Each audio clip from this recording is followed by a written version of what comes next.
What's good, Team Talk fam? You already know it's your host, B. Shaw, and today I'm here with. Your boy DJ Day in the building. Serenity. Miss KK? And Deshaun B. Yes, thank you all so much for tuning into today's shows. We have a lot of interesting stuff about to talk about. Joining us now in the studio is Maurice Thompson, an editorial portrait and music photographer out of Atlanta, Georgia. Maurice is also a former music producer who produced gold and platinum recording artists such as Coolio, E40, Montel Jordan, and many more. His love for photography is a form of expression that became his ultimate path and career in 2017. Welcome to the show. How are you feeling today, man? Man, I'm feeling good. I feel blessed.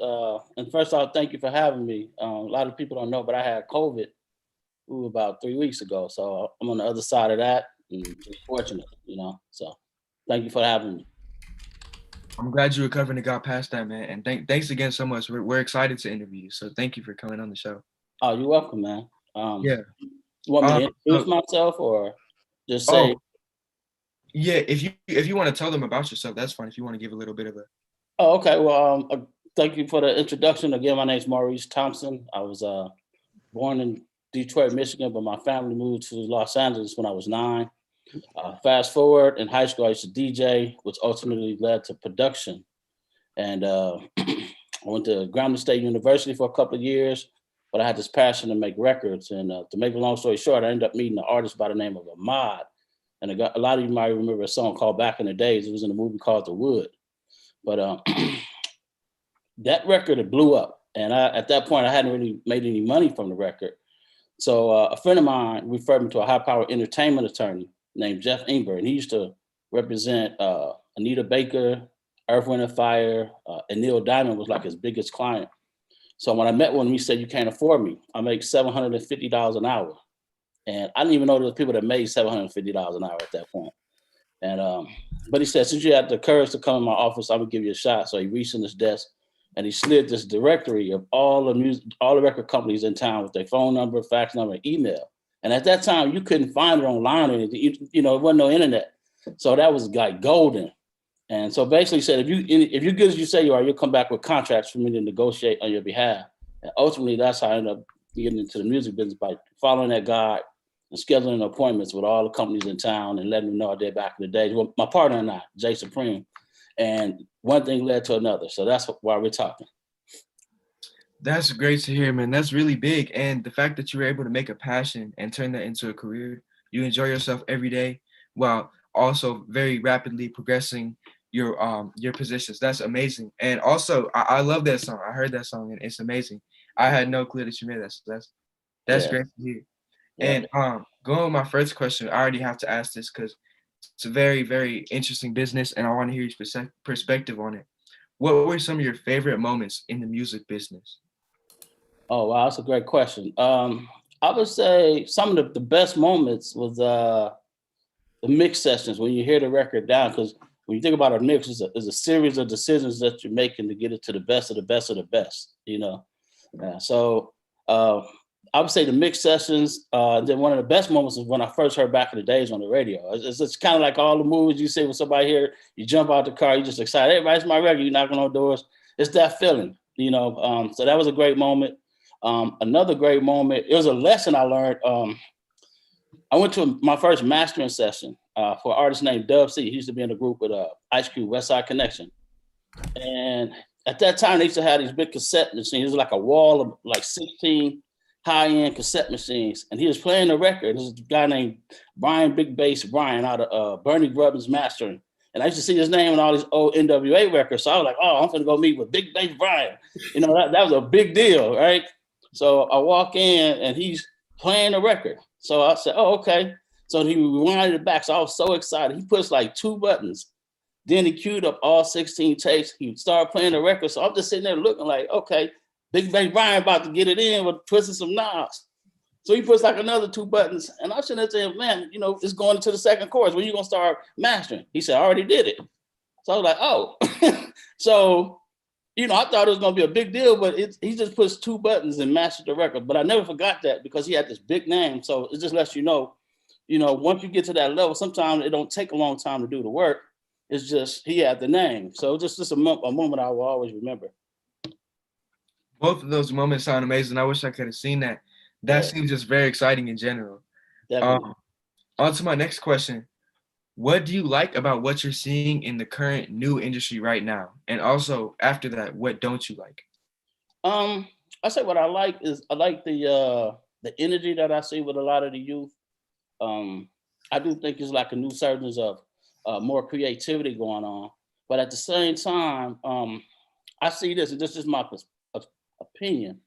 A famous musician named Frank Zappa, he said something that really makes sense when you think about it. He said, you know, a lot of the great records from the 70s and the 80s and even 90s, they were so great because record companies didn't even know what they had, which is so true. You know, you hear some of the like classic hip hop records, like say a Paid in Full, it was just one verse and didn't even have a chorus, right? But a typical A&R would be like, it has to have a chorus, it has to have 3 verses, but it didn't, right? They didn't even know what they had. You see what I'm saying? So everything was very, you know, just creative. So when you're dealing with a group of people that really don't know what they have, it was the creators that had control. Fast forward now, the bean counters got control. So the only thing I hate is it seems like a lot of people sound the same. You know, there's no identity. Like I came up through an era where everyone's sound was different. And it was like looked down if you sounded like somebody else. Not saying you don't have no difference in groups, but you know, you still have a lot of the same production styles and everybody's using the same source for sounds. So that's the only thing I don't like. Yeah, definitely. I do like the creativity, but you are right. A lot of artists do have the same sort of formatting on their songs, and that does get a little difficult sometimes. So I agree with that 100%. Yeah. I want to ask you, how did you get into photography? Like, what really got you into that? Well, photography, man, it's weird. I ended up doing a couple of documentaries on producers. You can see one of my trailers. So you want to be a producer or not? It's probably have like a couple of 100,000 views, and I pretty much interviewed a lot of producers here, like DJ Tune, just a lot of guys out of Atlanta. I can't think of everybody's name right now, but anyway, to make a long story short, when I put the documentary out, I ended up getting a lawsuit from someone saying that I used one of the photos without getting clearance. I didn't realize you had to clear a photo. I'm thinking from the music side. So that kind of led me to say, well, you know what? I'm gonna just start taking my own photos. And then just one thing led to another. And then as fate would have it, I was showing a rap group some photos that I took of them, and it was another young lady that said, oh, you did those? I would like to hire you. So she said, can I pay you at least 300? I'm like, yeah. So it just led from that, her hiring me, and then other people start to hire me. And it just became a new passion. It's kind of like making beats or mixing, because you still have to make a series of decisions to get that photo you want. So it reminds, there's a lot of similarities, but I would say the difference is, you know, with music, the older you get, things kind of change, you know. You don't want to kind of chase like a new style because you're like, hey man, I'm too old. That's the young kid thing. With photography, it's really no cap. Like you look at Gordon Parks, he was 90 years old, still shooting, right? So that's the only difference in my opinion. But it's, you know, another creative outlet. Yeah, that's definitely real. That's amazing that you actually found a passion accidentally and that you ended up really liking that. So Yeah, that's big, man. Big ups. yeah. But I like I also said, the want to. documentary, not to cut you off, you know, it had No, you good. You good. DJ Toon, Sunny Digital, which is a big name now. Um, Quite a few guys. But like I say, you know, just check it out. But yeah, that's how I led to it. That's crazy. I didn't know Sonny Digital. I know him, yeah, but I didn't know he. You said he's into photography. No. I was just saying the documentary. I was naming him as another popular guy. He's popular now, but he was like the young Sunny Digital. He was blowing up, but you know, Yeah. but he's No, featured on there as well. I feel that. And One speaking beat of, maker, you know, cats like that. yeah, no, definitely, yeah. Um, speaking of you finding your passion, many people are looking for their purpose in life. How do you know if something is really your purpose, and how do you know if it's your passion or not? I said just one litmus test, and that is if you do it for free. If you do Ooh, it for free, that's the test. Because you know, it's kind of like a job. Say you don't like the job, like literally when you off, you forget about everything related to that job. Like you walk out that door, like you ain't even thinking about it. But when you're passionate about it, you know, you live and breathe and sleep it, you know, day and night. You do it for free. That's why I think that's how you discover your passions. that's definitely an amazing concept because I'm still trying to find my path in life right now. So I'm definitely gonna apply that for sure. Hmm. And you have the best of both worlds, photography and producing. What advice can you give to both of those different young people trying to come up who are interested in both of those fields? I mean, you guys are living through such an amazing time with all the technology you have. I do think I would just kind of act like you have a crystal ball and see, all right, what's in store in the future.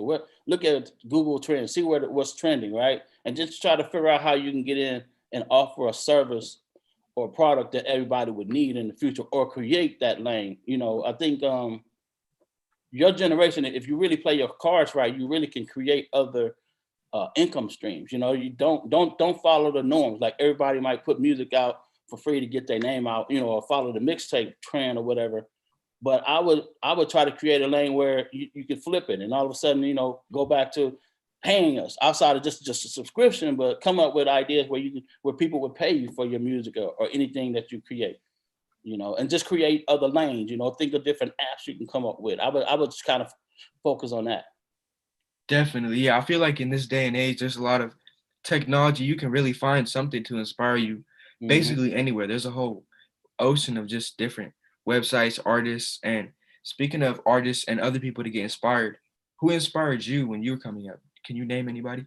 Artist wise, oh man, there was a lot of guys, but I would say from an R&B standpoint, I'll say Prince and Michael Jackson. They really inspired me, and Quincy Jones, most importantly, he was like that producer that really inspired me. Because you got to think, when Quincy Jones did Off the Wall, we ain't saying Thriller, he was like 40 in his 40s when he did that. So to have that level of creativity and still have your hand or pulse on the marketplace at that time, and then go on to do Thriller, like at 50, you see what I'm saying? That's amazing, you know. But I think he was passionate about what he was doing, and he was in tune with the marketplace. Also feel like as far as music is concerned, hip hop wise, Master P was definitely somebody, and Lil J from Rap A Lot Record. They were the two guys that really inspired me to try independent projects and things of that nature.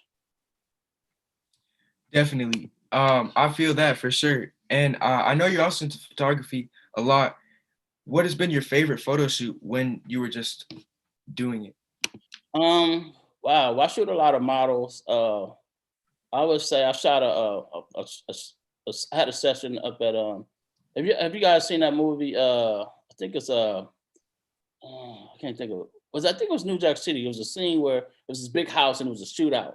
Well, anyway, it's a well-known home, but anyway, I had a photo shoot there. It was really nice. It was huge.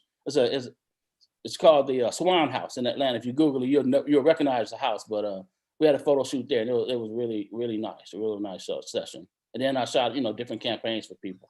But yeah, that was one of my highlights in my opinion. Definitely. That sounds amazing, especially they was doing shootouts over there and you got to actually be in that house. That's amazing. And you probably got some good shots, huh?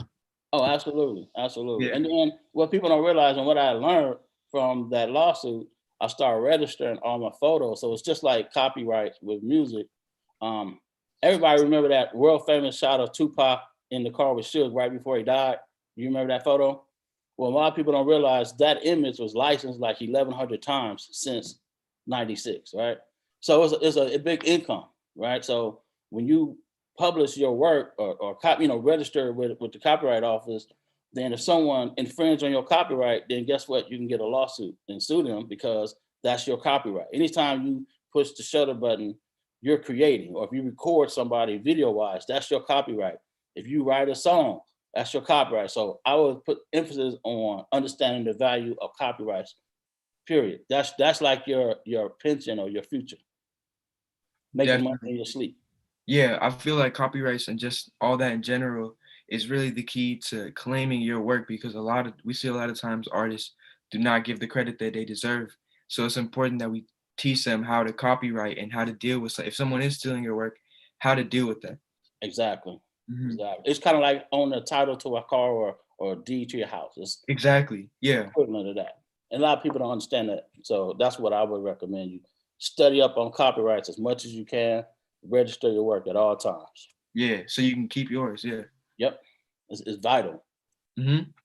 How do you stay motivated just in general in the industry?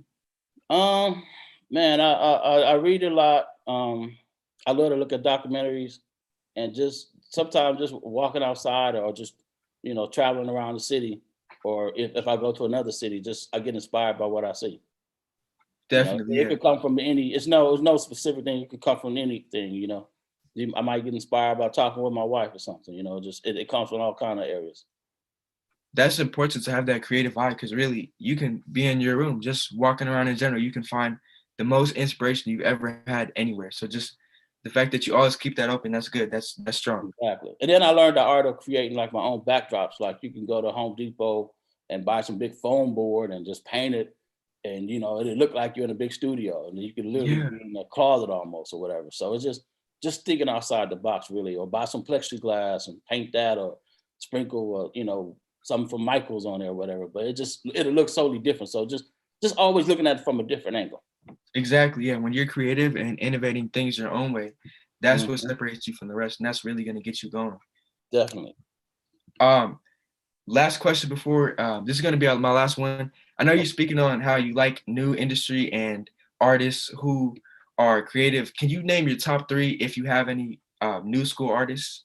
New school, and he's not well, obviously Drake for me though. I mean, for him to surpass a billion, a billion streams, that's huge to me. Yeah, Uh, Travis Scott, I just think his creativity is phenomenal. And I love his energy. I love the movement that he had. Um, and I think business wise, I don't really like, I'm not saying I'm a fan of his music, but I kind of like some of the moves Frank Ocean had made as far as how he negotiated his different projects. And just to add a quick fourth one, I always liked Nipsey. I thought he was brilliant with his approach. So, I just, like I say, I just like when he talked about I don't know if y'all seen the book, I forgot the name of the book, but it was $100 cheesesteak out of Philly. And he took that concept and did the $100 mixtape.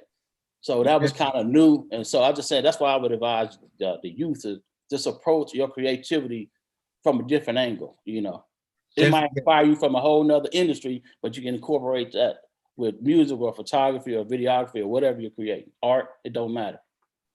Definitely. Nipsey was very, very smart. And I look at all his stuff today, right now, and try to base a lot of my stuff because he was very inspiring. He was a Yeah, hustler. And he was very smart too. He was one of yeah, the smartest rappers in the game. I think he was valedictorian for his high school. yeah. Um, so I'm gonna wrap this up. Where can our Teen Talk viewers go to you and get more information about you? Um, you can go to my website, Maurice Thompson photography.com, and then from there you can see, my social media as far as Instagram and Facebook. Thank you so much. And this segment on Teen Talk was made possible by the 100 Black Men of Las Vegas. Thank you all for tuning into this Teen Talk discussion. Be sure to follow us on IG at Teen Talk Vegas 881. And also check us out on teentalkvegas.com. Keep it locked for more Teen Talk. Thank you guys. Can I say a shout out to my friend BJ No Clue? He was one of the artists that I worked with back in the day. As a matter of fact, he was signed to my partner and I's label, a group called Gorilla. But I just want to thank him for the invitation for this platform. Appreciate it. Of course. Thank you. You're welcome.